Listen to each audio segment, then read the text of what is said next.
Hey guys, it's JH and welcome back to the practice tee. Okay, it's been a while, and guys, it's been a while for a good reason. When I saw that comeback video I did weeks ago, I was really taken back by what I saw. How I was struggling with my balance and just my general physicality. I felt okay, but it was early days when I came out of hospital, and I thought, no, you can't do this, JH. You've got to go back and get yourself back up to speed, get your balance back. So I've done that and I feel great, doing good things in the gym, almost back to normal, and I think it was the time to come back. Okay guys, what I want to talk about today, and this first video will be basically just a verbalizing instead of an applied swing content. I'll do some swing content on the second video. But guys, what I want to talk about today, and it got me thinking about it, because when I came, like for the last few years, I've lost club head speed, and it's annoying because I'm, basically up until I had my heart attack, I was still doing the same weights I was doing when I was 35. So I still had my strength, but I lost some flexibility, and as a result I lost some club head speed. Now guys, I thought then, I want to get that back. I want to get some more distance back. And I thought, how can I do that? I'm not going to turn any further, the club's not going to travel any further, so I'm not going to generate any more speed. I thought, how can I use my strength to produce more kinetic energy? And guys, I went back to an experiment I did like back in the early 80s. A friend of mine was an associate professor of mechanical dynamics at a university, and he was a golf nut. So I had something in mind, and I was thinking about, because back then I had club head speed probably 114, 115 mile an hour, so I could swing it reasonably quickly, and I could hit really good distance, even with those old clubs and balls. But I thought, I could hit it further because I was strong. I thought my speed's not going to come up, so why don't I increase the weight of the club? Now, that didn't work, because as I increased the head weight of the club, the swing reduced. And there's an equation there, guys. There's an equation relative to mass in motion or velocity, and the energy required or the work required to move that mass at the same velocity. And the equation is, it's not exact, but the relativity is that if you had a 199, 200 gram head, which is a normal head, and you brought that up to 230 grams or 240 grams, you require something like 50 or 60% more energy to get the same speed. And there's a law of diminishing returns. If you got the head up to 2 pound, the law of diminishing returns, it wouldn't matter, you just wouldn't go any faster, the ball wouldn't go any faster.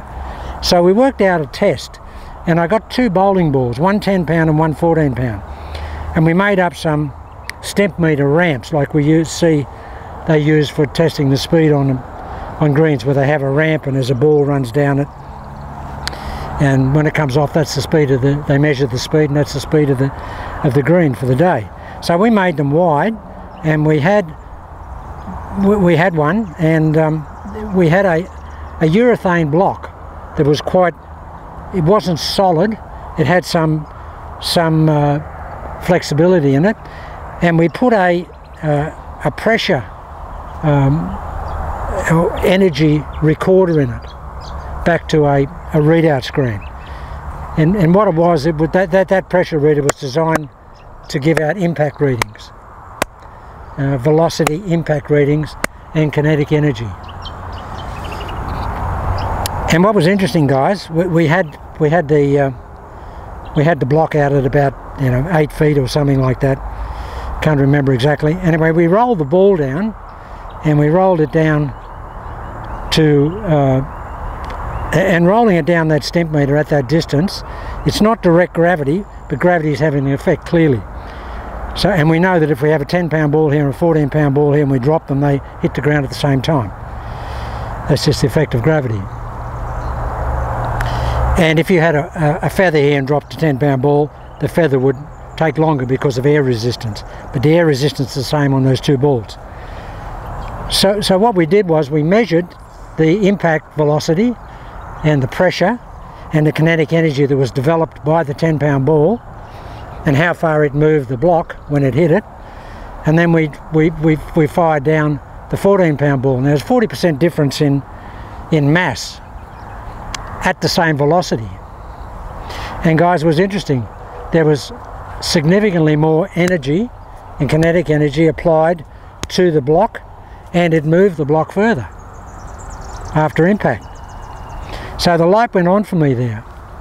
And I remember back then, way back then, I thought, well, what that's telling me is that I need to not so much have more mass in the club head, I have to apply more mass force to the club head. And how do I do that? And guys, what I came to the conclusion of was that when we swing normally, if we have a normal golf swing, there's a lot of arms and upper shoulder and that type of thing, but very little input from the lower body and very little input from this trail side overall mass. If we split the body down the middle here, and we've got a vertical axis here and a vertical axis here, well, the trail side vertical axis mass amount or content is whatever it is. I'm 168, 170 pounds, so if my trail side is got whatever that is, 65 pounds or something like that in it, I need to, or 80 pounds, what is it? Yeah, 185 pounds, something like that. Maths was not my great subject. But if I've got that mass, if I've got 80 pounds of mass over here in a conventional golf swing, guys, I think that I apply about 30 or 40% of that. Now again, the conclusion I came to was, well, if I can get more of that mass on the ball, it's going to produce more kinetic energy. Now, even though the club is going at the same speed, the energy developed onto the ball will create more launch power, and more launch power will equate to more distance. There's a law that says, it's got to be club head speed related, but that's if you've got the same club head weight and the same amount of kinetic energy applied. But if you apply more kinetic energy, then the ball will have more energy applied to it and it will go further. So guys, what I came to the conclusion was that I had to get this trail side more involved. And by that I mean that I had to really apply it to the golf ball. And I'll just do a practice swing here, but this was what I came to the conclusion of. General golf swing looks normal. More mass application, increased kinetic energy.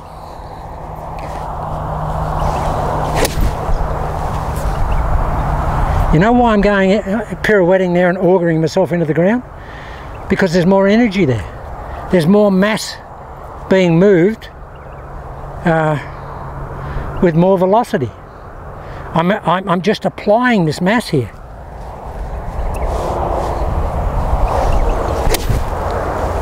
Now guys, this is a body that'll be 80 years old in a couple of months. Look at the difference in the golf swing. And look what my foot is. Who does this today? And who's the longest hitter on tour today? His name's Bryson DeChambeau. Watch DeChambeau at the finish of his swing. He's here. He almost falls over. Terrible looking swing if you relate it to a conventional golf swing. It's just, all the pundits just bag him unmercifully. They say it's not a golf swing. It's just it's a body wrestling action. Well, he's a US Open winner, so I'd like to have a body wrestling action and be able to hit it as good as he does. Now Bryson's put on mass. He went from probably 180 pounds to 235 now. So that's a lot of mass that he's put on, but he's using that mass. If he'd have built all that muscle up and still didn't use the mass, the extra mass that he built up, he wouldn't be hitting it anywhere near as far as he is. And he's up to, in practice, he gets up to 145 mile an hour club head speed, 215 mile an hour ball speed. It's just crazy stuff. But you could see him applying that mass.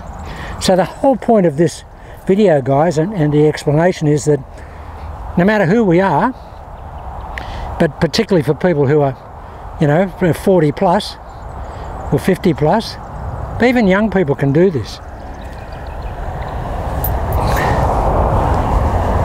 We just need to engage this trail side mass more. Look at this. Look at it from here. Watch my trail side here.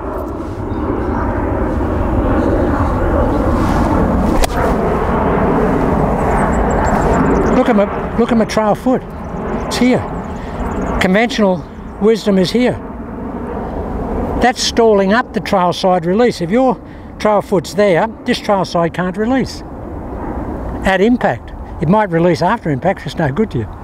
You want it firing so early in the swing that it creates that through part of the swing with the type of velocity that you're seeing there. Now guys, in order to do that, you've got to be able to mobilize that mass and get it moving in the right way. Now the two guys that did it better than anybody in the history of golf was Mike Austin and his protege Mike Dunaway. Mike Dunaway was the longest hitter in his era, and Mike Austin was by far the longest hitter in his era that played the tour. Yogi was longer and could hit it up with Austin all the time, but he wasn't playing the tour. And incidentally, Yogi and Austin used to practice at the same range and teach at the same range. So now we don't see Austin doing this, but we see Austin doing this. He loads that mass into that trail side, as did Dunaway. And how do they load it in there, guys? They load it in there by what I call the wrecking ball pelvis loading. This is our pelvis, our pelvis girdle here. If you felt that you had a wrecking ball here, and you moved that wrecking ball to there, and then removed it back over here, there's a tremendous amount of energy and mass movement. Now, Mike Austin's pivot was that. He used to take his hip that way, underneath his head, and then bring his hips back this way, underneath his head. It was here, here. In a conventional pivot, guys, if we just swing around this trail axis, swing around there, we can move our head away from its axis of rotation or stability. But Mike Austin didn't do that. Mike Austin moved under his head. He went under, under. Now there's a lot of this going on there, but there's supposed to be. That's the whole idea of it. If you can activate the hips, or the hip girdle in that fashion, and then bring it back in that fashion, which is a shuttle here, and at the same time drive that trail foot and leg, thigh, buttocks, that's where they develop their power. And if you see Mike Austin in that skeleton suit when he was giving that demonstration, he said from the top of the swing, it's a step and throw. And the step, guys, was the drive. And Mike Dunaway was exactly the same.